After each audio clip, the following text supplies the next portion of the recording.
Saya dari Kampung Kusamba, Klungkung.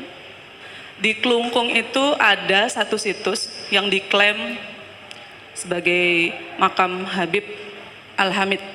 Jadi tiba-tiba ada terah gitu ya, yang langsung menuju Sunan Ampel kalau tidak salah gitu.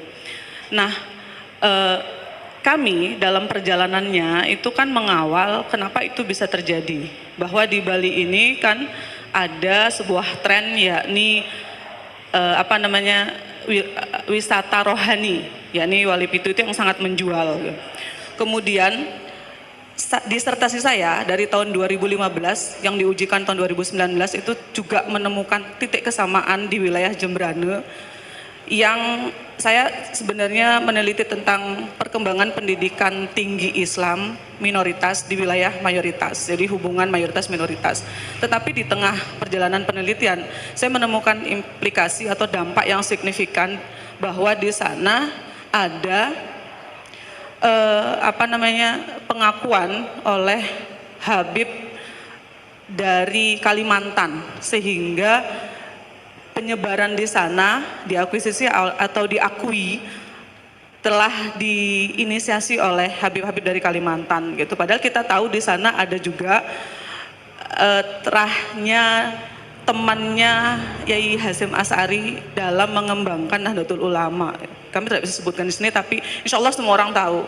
Nah, belakangan itu kan sampai saya dikirimi manuskrip, sejenis manuskrip terah-terah itu, dan saya masukkan bodohnya ke dalam disertasi saya yang diujikan 2019, sampai penelitian Yai Imad yang diverifikasi secara ilmiah ya, karena kita penelitian berbasis ilmiah yang diperkuat oleh tes DNA. Nah, di situ kami melihat bahwa ini harus diungkap kebenaran, khususnya di daerah saya dan di beberapa daerah-daerah lain, khususnya di Provinsi Bali yang mempunyai akar masalah yang sama.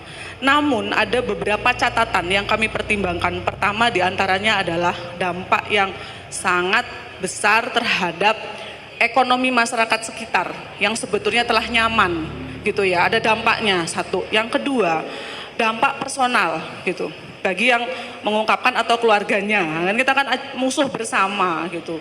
Yang ketiga, telah mengakarnya pandangan-pandangan muhibin, yaitu terhadap pro kontra yang sekarang sedang berjalan, terutama di internal Nahdlatul Ulama sendiri. Nah, saya ingin mengajukan beberapa tawaran, diantaranya keinginan mengungkapkan itu haruslah didukung oleh wadah ya yang secara legal dan simultan.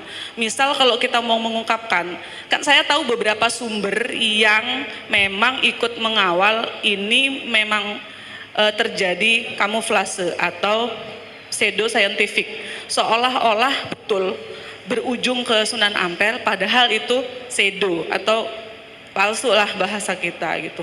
Satu, harus ada wadah yang simultan, organik, dan sistematis. Simultan artinya bersama-sama, dan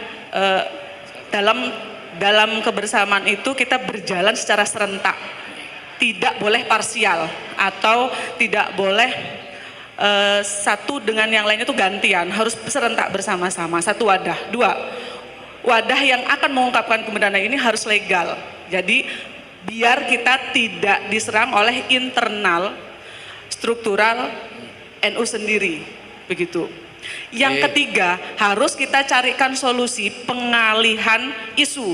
Misal, kalau misalnya sekarang adalah wisata rohani, maka yang dirohanikan itu mungkin bisa kita bentuk ke dalam wali yang sesungguhnya, sehingga sejarah yang real itu bisa terupdate, bukan malah tertutupi dengan yang sekarang diakuisisi. Baik. Demikian, terima kasih. Assalamualaikum warahmatullahi wabarakatuh. Baik, terima